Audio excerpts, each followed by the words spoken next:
What is up, review and preview fans? Back at it for the third week in a row. My name is Tom Scavetta, joined alongside Amin Kasawi once again.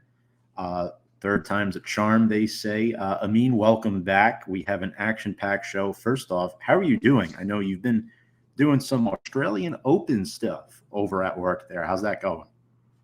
Yeah, the work has been fun because I'm a big tennis fan. Growing up, I used to live right across the street from the old US Open Stadium in Forest Hills, Queens. So always grew up a big tennis fan. My dad was a tennis fan. This was the first tennis assignment I've been given at ESPN because before that I started in November, so no tennis obviously around that area at that time. So I was happy to get it, but because of the time difference, which I didn't think about when I was like excited to say yes to the gig. My shifts are like 3 a.m. to 9 a.m. So my sleep schedule is all messed up. And I appreciate you rolling with the punches, moving this recording a little bit later today so that I could be somewhat fresh. But yeah, doing pretty well otherwise. How are you? You've been pretty busy Doing too, I know, excellent. with commentary. Yes, excellent. A lot of basketball last couple days. Excited to chop everything up with you here tonight. Head coaching hires that have been going down. We have some playoff games to preview and recap. So looking forward to it. But folks, our shameless plug to start off. If you like what you watch, make sure to subscribe to our YouTube channel and social media platforms at Instagram, Twitter, Anchor, and Facebook as well at Review and Preview Sports. Appreciate everybody's love and support. Oh, yes, and TikTok as well. How could I forget?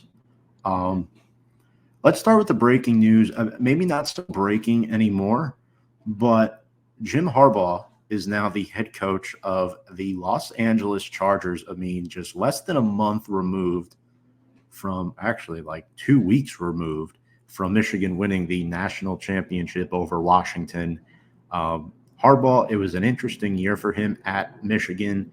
They did a self-imposed 3-game suspension for recruiting violations, and then in November, the Big Ten suspended him for another 3 games for a sign stealing scandal surrounded by the good old Connor Stallions. Harbaugh agrees to a 5-year contract with the Chargers, replaces Brandon Staley, inherits an awesome young quarterback in Justin Herbert. I mean, I'll start with you here on this one. What were your initial thoughts to this Harbaugh hire, and do you think he's just sick of the punishments pouring on at him at the college level?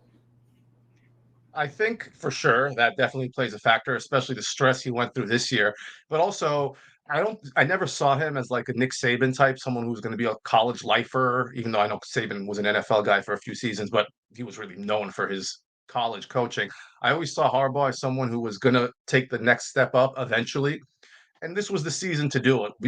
Not even withstanding all the drama that he went through, undefeated, Big Ten regular season champion, national champion. First time Michigan has had that since Tom Brady was there. So that's a long time, obviously, and only their second outright national championship. He beat Ohio State the last 3 seasons, which is something he didn't do in his first 6, I believe. So absolutely the best way to go out is to go out on top. This was the year to do it. Also, when you factor in all the drama. So I wasn't surprised. And of all the places I thought he might end up, the one that made the most sense was the Chargers to me. Obviously, he was a coach at Stanford back in the day, so a West Coast guy, beautiful weather out there. And like you mentioned, he's inheriting a great young quarterback who's got all the tools. He's been a little mismanaged, I think, the past couple of years. Last year, they made the playoffs, and in that horrible game against the Jaguars. They just stunk it up in the second half, and this year the wheels just came off. So the Chargers needed a fresh coat of paint. And Harbaugh's going to bring a ton of excitement. I remember when he went to the 49ers that first year, right out the gate, the 49ers were really, really bad for about 15 seasons from like 2002 to 2000, not 15, I guess maybe a decade, 12, 13. So when he got there, 13-3 right out the gates, made the NFC Championship the first 2 seasons. Not only did he do that, he did it with 2 different quarterbacks. He had Alex Smith and Kaepernick. So, and he's obviously molded JJ McCarthy over at Michigan. So he knows how to work with young, talented QBs, especially QBs who can run as well as pass, which Herbert can do. It's one of his more, understated skills, his legs. He's a great thrower, obviously. So I think it's the right fit, and I think the Chargers are going to be one of the teams to watch out for the next couple of years, especially in the AFC West. You know, the Raiders, you never expect much from them. The Broncos have been a mess, and I don't see that changing. I think Sean Payton has jumped the shark. So really, all you got to worry about in that division is KC, who will obviously be there, and it'll be exciting because now that he's in the AFC, we might see another Harbaugh matchup coming up soon, like that Super Bowl. Yeah, and the Ravens are actually scheduled to play the Chargers in the regular season in 2024. And, as you mentioned, Harbaugh has a plethora of experiences in college and at the pro level. I'm the head coach from 2011 to 2014 for the 49ers, at Michigan the last 9 years. And then his NFL head coaching record is very good despite it being brief. And he actually is a former Charger player. He was a starting quarterback for the Chargers for quite some time back in the day. So he returns home to LA. Good for him. Again, I'm not going to say I'm the biggest fan out there if you see my sweatshirt, but now that he's no longer with Michigan, might be able to root for him again. We'll definitely see what happens there. Definitely the biggest splash of this hiring cycle for sure. Yeah. And by the way, it's looking like the Chargers might steal our assistant GM as their new general manager, Brandon Brown. So I'm not sure what's going to happen there. It's not common that the head coach gets hired before the GM when a cycle like this happens. Usually you want the GM to pick his guy, but there has to be a plan in place with Jim Harbaugh. That's my only logical thinking about that. So, but hey, they are in cap hell, though. I will say that. They have to get out of that fast. They got Mike Williams, Keenan Allen. They need a tight end. I won't be shocked if they roll with Bowers at 5, which might be considered a reach for some, but he's definitely a top 5 talent in this draft. So, yeah, it should be a lot of fun. I'm getting ahead of myself, but congrats to Jim Harbaugh and congrats to the LA Chargers.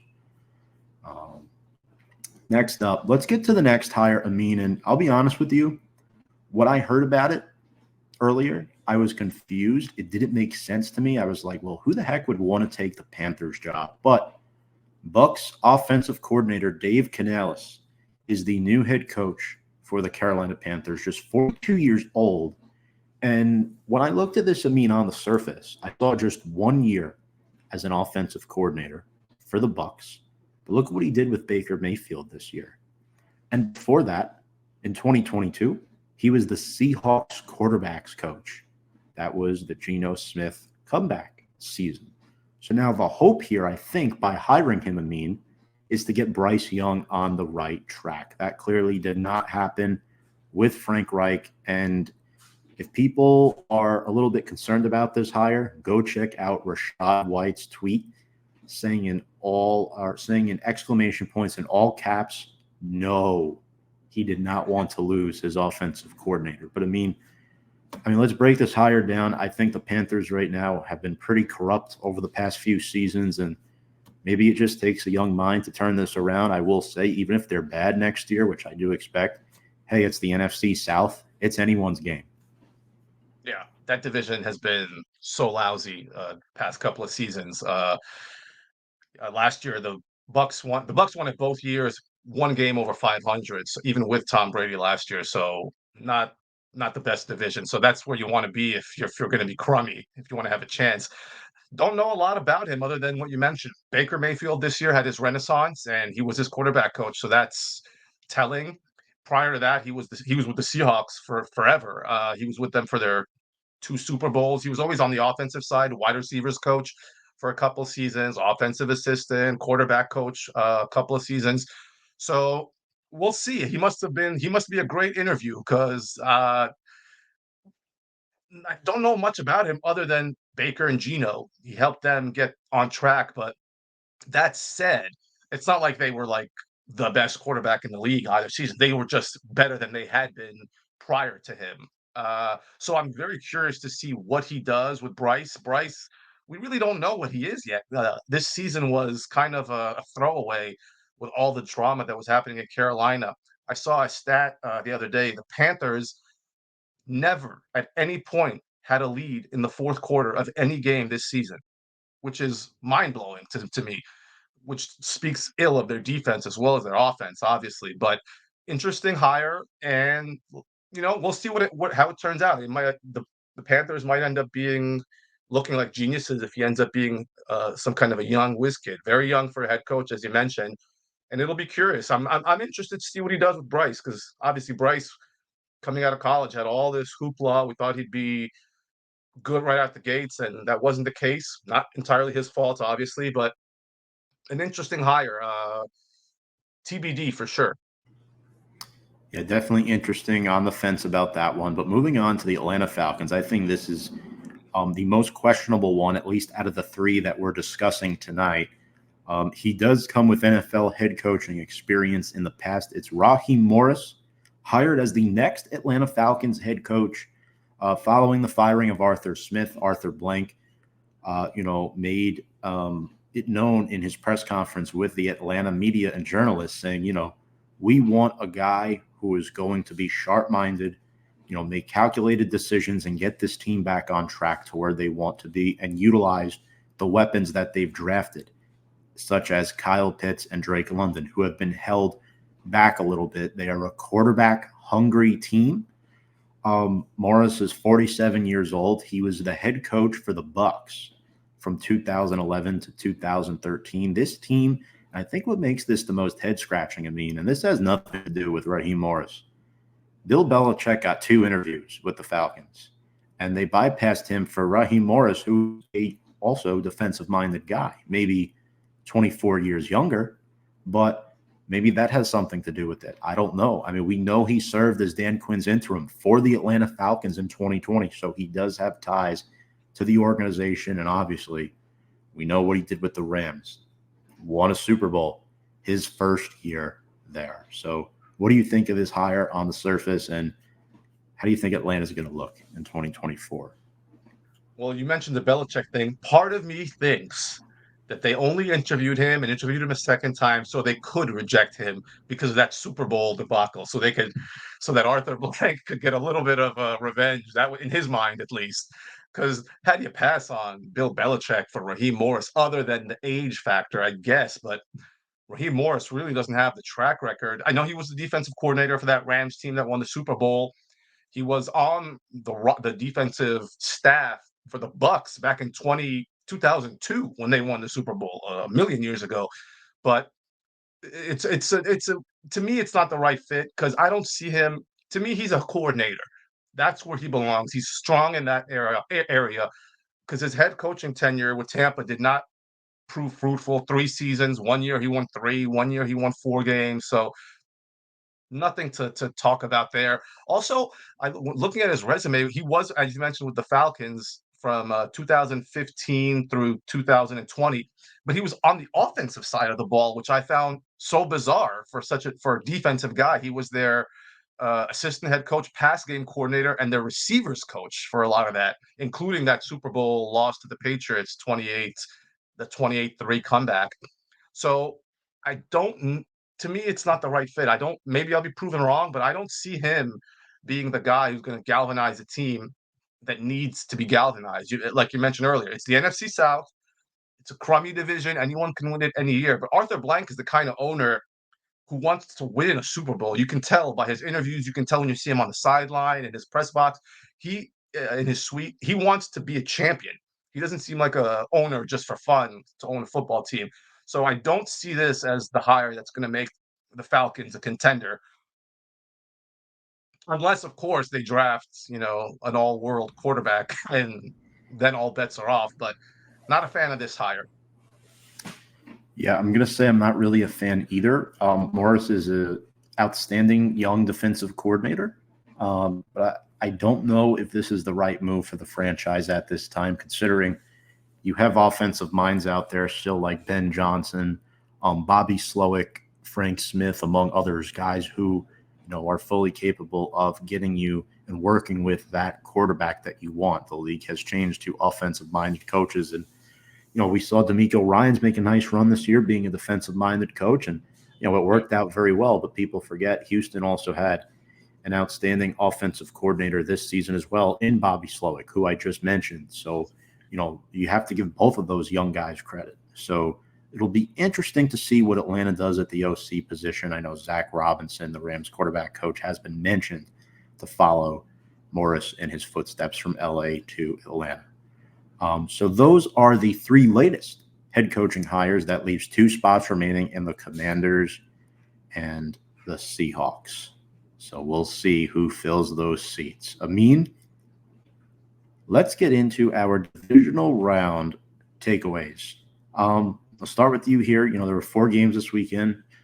Not really many upsets. What caught your eye? What stood out to you? Wide right.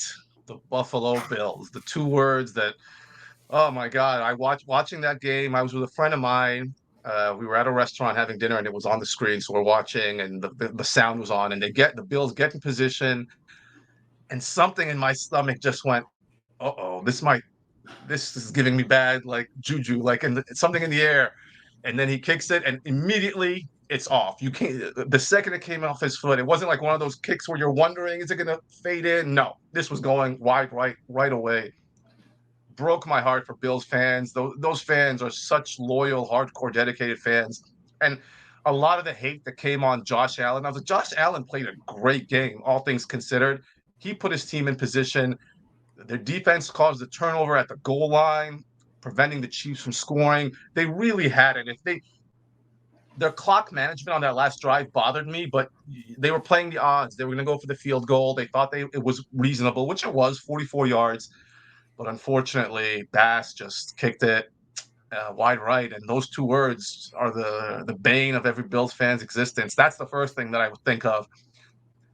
Then I look at the Packer 49ers game. I picked the Packers, and for about 3.5 quarters, I was like, I'm looking pretty smart. But then that last drive, the 49ers put it together. Brock Purdy, all the pressure on him, his first game-winning playoff drive, that was the moment. And he did it. McCaffrey was awesome on that drive, as he's been all season. And then, Jordan Love showed his inexperience throwing. It was like Brett Favre all over again. Fading towards his right, throws against the grain to the middle of the field. You never do that. That's like quarterback 101, pick, game over. So the 49ers get through. They didn't look their best, which is interesting for the Lions game, but they pulled it off. The Lions surprised me with how well they played. I thought the Bucs were going to go in there and steamroll them. Dead wrong. The Lions stood up. 2 playoff victories for the Detroit Lions in one season. They hadn't had one since 1991. And they have 2 this year. And seeing those older fans there with the signs, season tickets since 1960, first playoff, that was awesome to see. So a great feel good story for Detroit. And finally, the Ravens, they looked like the best team. They look like the best team in the playoffs remaining, actually. Just especially in the second half. That first half, 10-10 at the break, but then they put the gas to the pedal to the gas, and then they ran away with it. Lamar played awesome. So very excited for this championship weekend.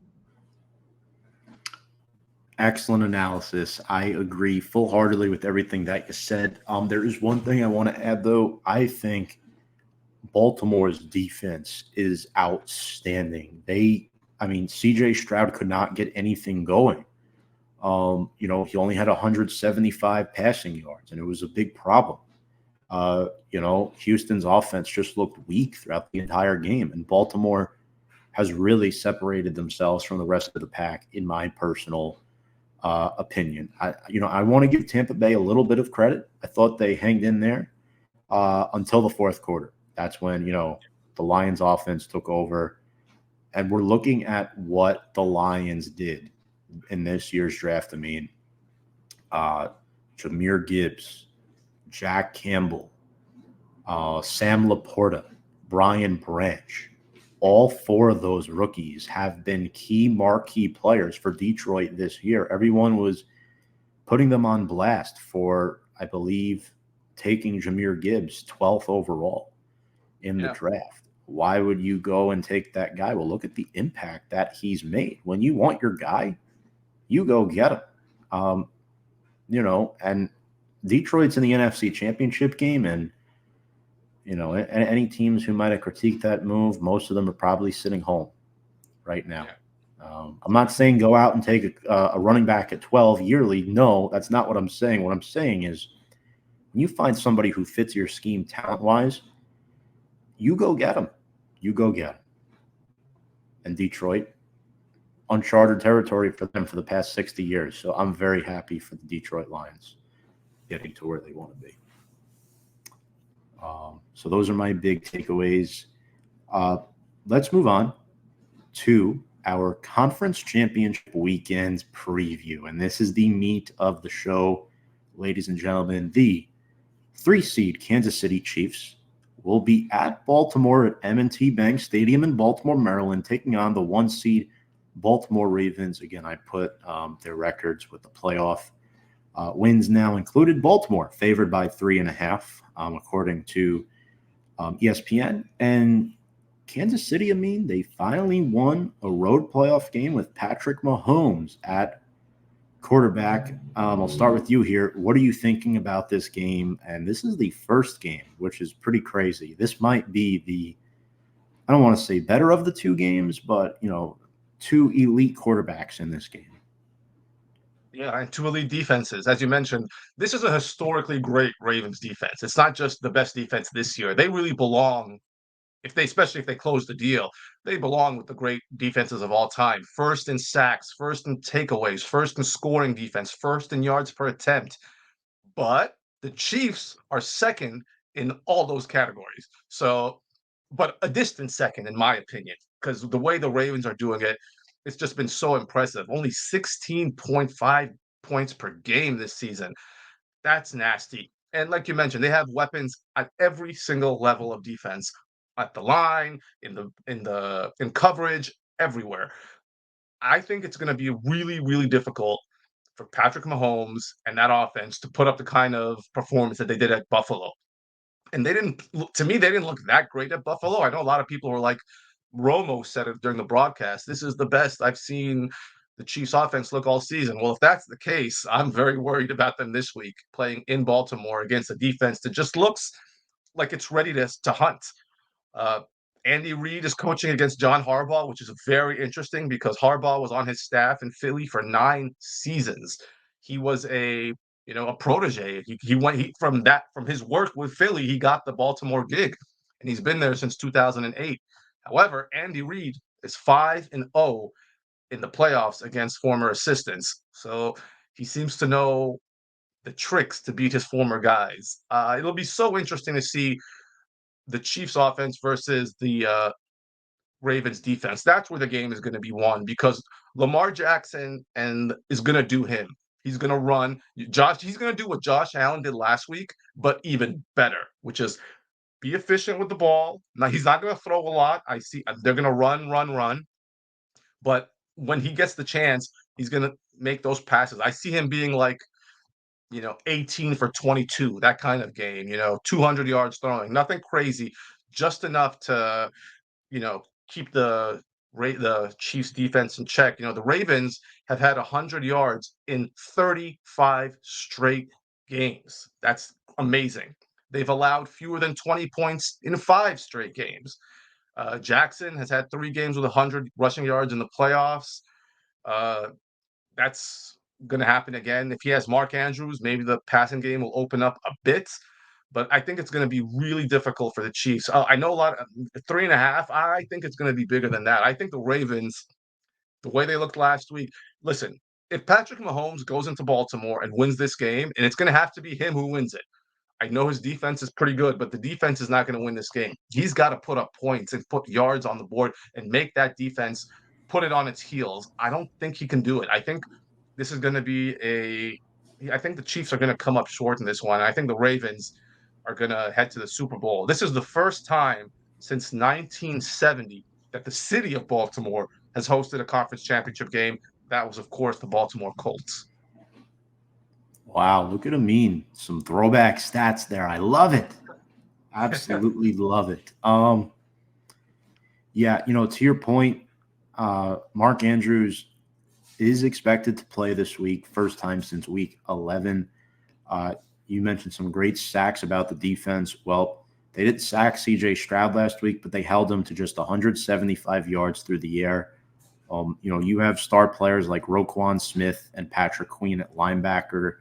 Justin Matabuk through the interior there, and their secondary is number one pass defense in the NFL. They held Nico Collins to just 68 yards last week. I'm looking at some big matchups. This week, Zay Flowers against Chiefs first-team All-Pro Trent McDuffie, who held Stephon Diggs to just 21 receiving yards last week.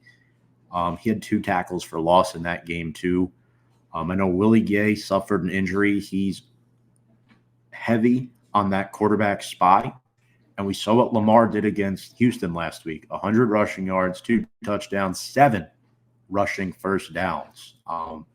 Baltimore's won 10 of their last 11 games, and they're dominant at home. The offense has scored 31-plus points in 7 straight home games. And it all starts with their offensive line, their running game, Justice Hill, Gus Edwards, and adding Dalvin Cook as the number 3 back has definitely been beneficial to them as well. And I think when you look at Patrick Mahomes, you're right.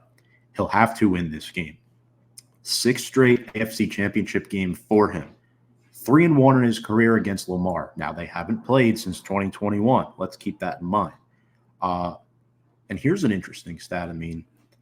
The Chiefs, when they get to 21 points or more, they're 10-0 this season.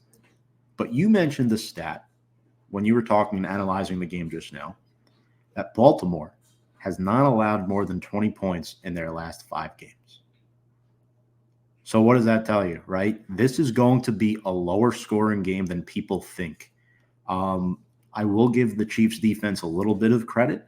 I am not so sure Baltimore gets to 31 this week. That might be a tall task.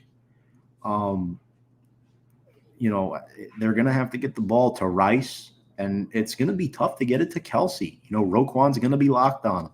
Patrick Queen is going to be locked on him. A note on that real quick.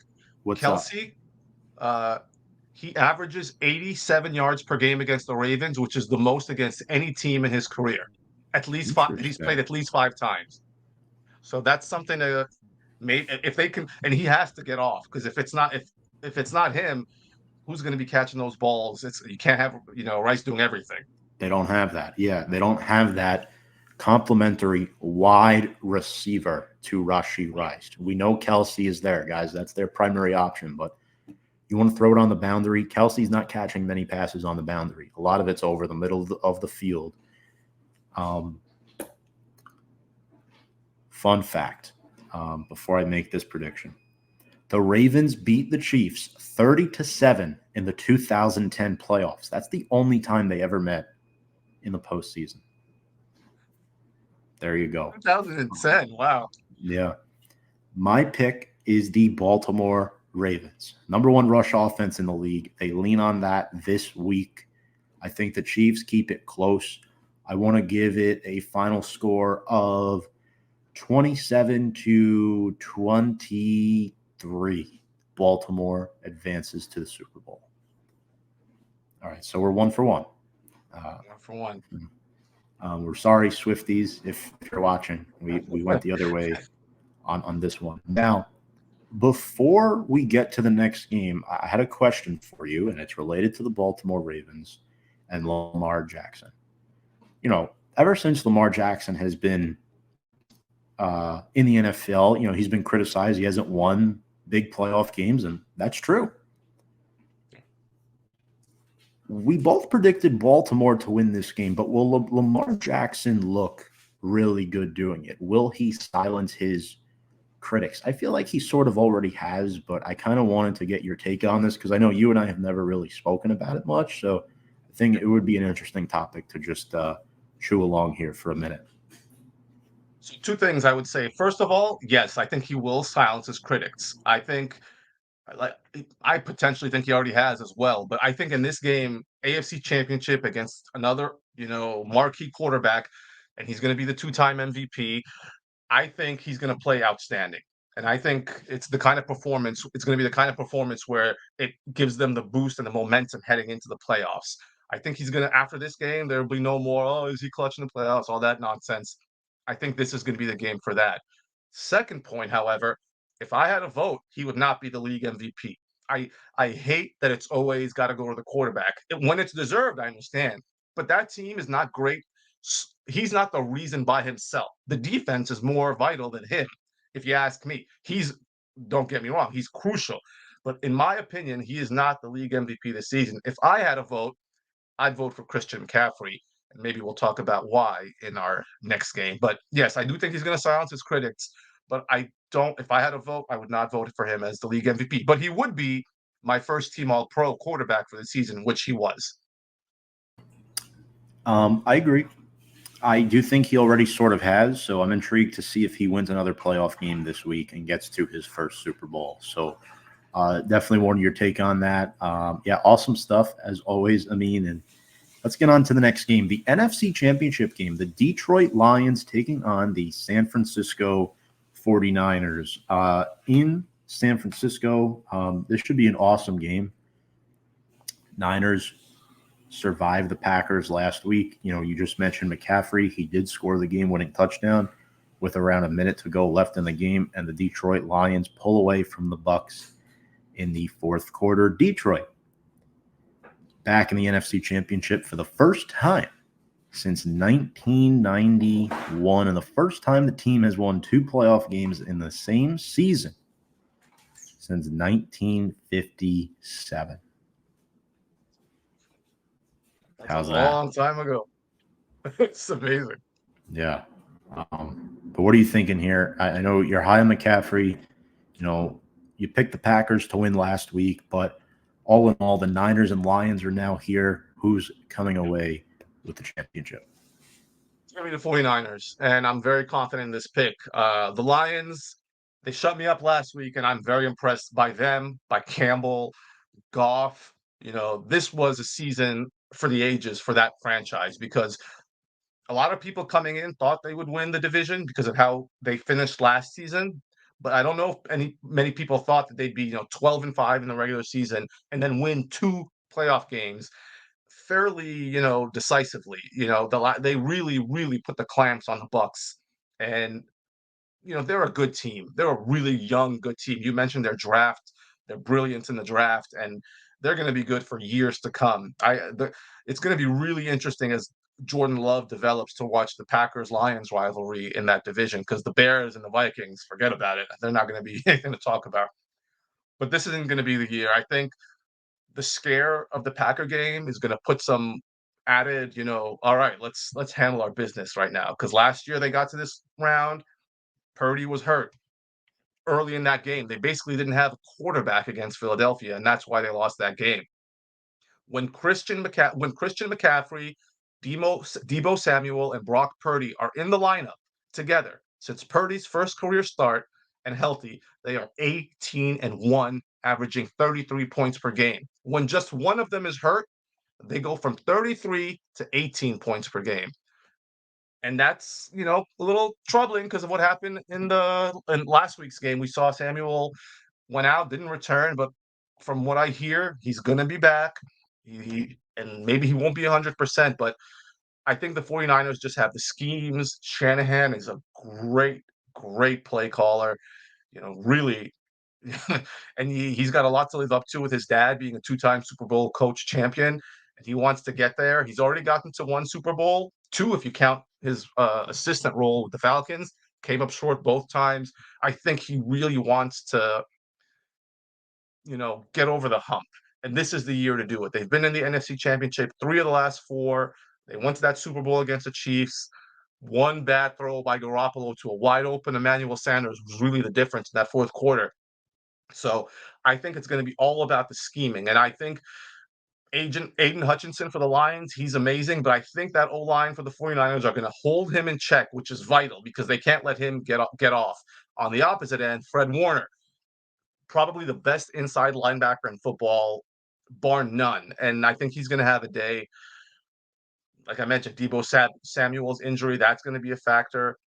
When he's on the field, they average 7 yards per play. When he's off, it goes down to 5. Their yards per attempt goes down by 1. And then there's the Jared Goff factor. Jared Goff was the Rams quarterback when they beat the 49ers a couple of years ago. Now, obviously, he's in Detroit. Can he pull it off again? I don't know.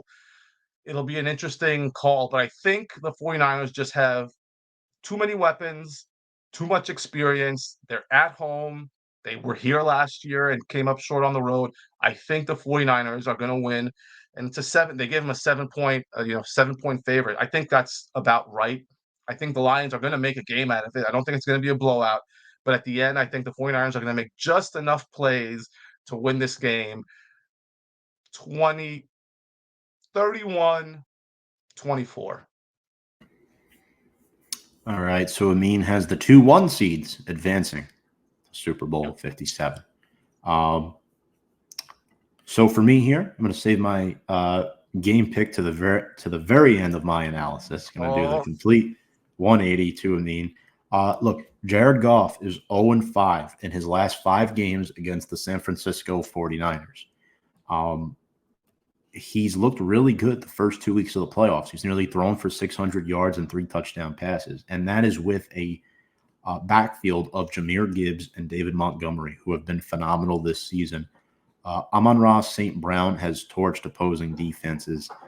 He has 75 or more receiving yards in the last 6 games, and Sam Laporta has done remarkable playing through injury this season. I think this week, knowing that the 49ers have decent corners in Charvarius Ward and De'Mondre Lenore, Josh Reynolds and Jameson Williams will have to step up to complement Amon-Ra St. Brown. The Lions O-line also must contain Nick Bosa, second in the league in quarterback hits. I'm looking at that Penei Sewell against Nick Bosa matchup. Sewell's only allowed 3 sacks this season. How about Taylor Decker against Chase Young, the trade deadline acquisition for the Bay team? And, we talked about Branch. I think Alex Anzalone is a great box linebacker. Efedu Melifonwu up the middle has done really good things, but this is what makes it or breaks it for me. Aiden Hutchinson against Colton McKivitz, the Niners starting right tackle. He's surrendered 11.5 sacks this season. That is not good for a starting right tackle whose team made the NFC Championship game. Remember, they lost Mike McGlinchey in free agency to the Denver Broncos, and McKivitz was the next guy up. Hutchinson has 3 sacks in the playoffs already. I think he is going to eat. How much is the question? So that's where I'm concerned for the 49ers' sake. Now, for the Lions, where I'm concerned, Cam Sutton. Last week, he gave up 147 yards to Mike Evans, and the week prior, he allowed 180 yards to Puka Nacua. And not to mention, guys, the 49ers are playing in their 3rd straight NFC Championship game. 3 out of the last 4 years now. Purdy, McCaffrey, 2 touchdowns last week. The Lions really struggled against the run, against the Rams and the Bucs. Now, they didn't run the ball that much in those games due to negative game scripts for the Rams and the Bucs. But I have a feeling the 49ers are going to get ahead early and run the football. We know Debo is hurt. He has a shoulder injury. He'll be a game-time decision most likely, but I think it's too much, right? We saw Dre Greenlaw get 2 picks last week. As good as Fred Warner is, he's grooming up Greenlaw to be really damn good too. Another historical fact, the Niners beat the Lions 24-23 in the 1983 divisional round, the last time they met in the postseason. Give me the 49ers winning by 6 points. Final score, 33-27. So we're on the same page, this one. The number 1 seeds are going to play in the Super Bowl. That's where we're at, right? That is where we are at. Which would obviously be a rematch of the 2012 Super Bowl, the Harbaugh Bowl. We were talking about Jim earlier. This would be the first time back for John, and it would be his 2nd Super Bowl. And it would be a great matchup. Those 2 teams, honestly, that if you're a fan of football, that's the match you want because it's great defenses, great offenses, 2 young quarterbacks. Who will get that Super Bowl? Will it be Lamar or Brock? Will it be Shanahan or Harbaugh gets another? Harbaugh, if he gets another Super Bowl, you got to talk about him as one of the elitist quarterbacks, coaches of all time.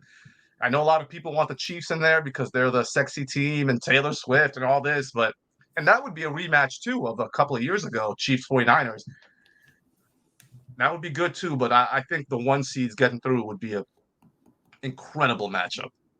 A pick 'em, a true pick 'em. I really don't know who I would pick in the 49ers Ravens matchup. Absolutely. I think I'd still have to think about that if it came Yeah. down to that. However, if it is the Lions that come out, I would probably have to just go with the Lions out of saying screw it with my heart. But I don't know. I feel like whoever wins out of the AFC would definitely be favored in that game. Listen, if the Lions get to the Super Bowl, we're both fairly young. It Yes. would be something I never thought I'd see in my life, even Yeah. though hopefully we both have a lot of life left. But that would be a story. The Lions, the Detroit Lions in the Super Bowl. Absolutely. I'm rooting for them, but I don't see it. Prove us wrong, Detroit. But last question on Detroit. Dan Campbell has taken this team from the gutter to the NFC Championship game within 3 years of being a head coach. Former Lions player himself, former Giants player who played in a Super Bowl game. Sure did. Is he coach of the year in your opinion? My answer to this 3 weeks ago would have been no. I thought his shot would have been last year when they gave it to Brian Daboll.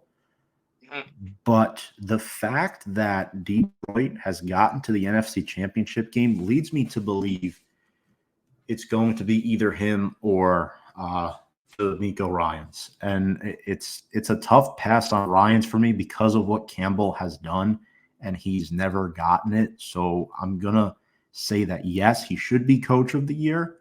Will he get the award? I don't know, but what do you think?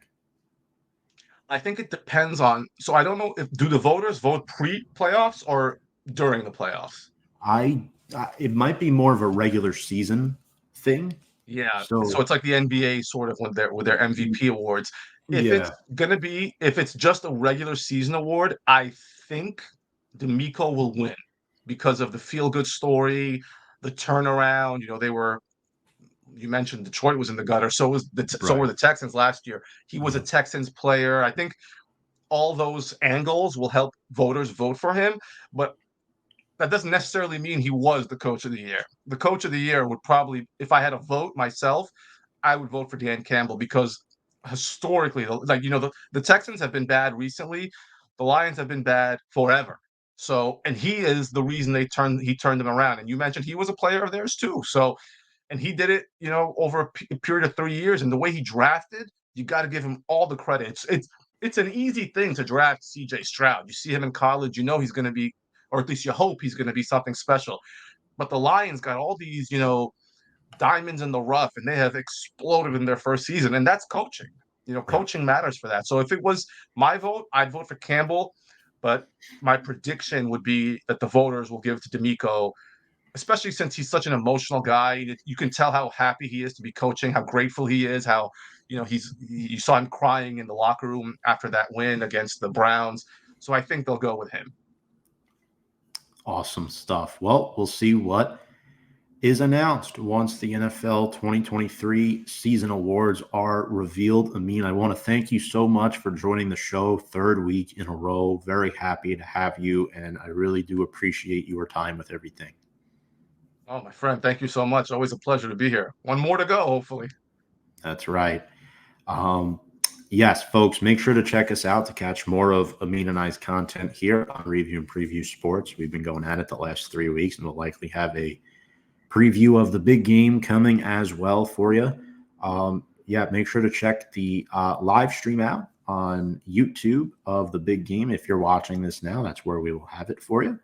Appreciate you all tuning in, and we will see you all next time.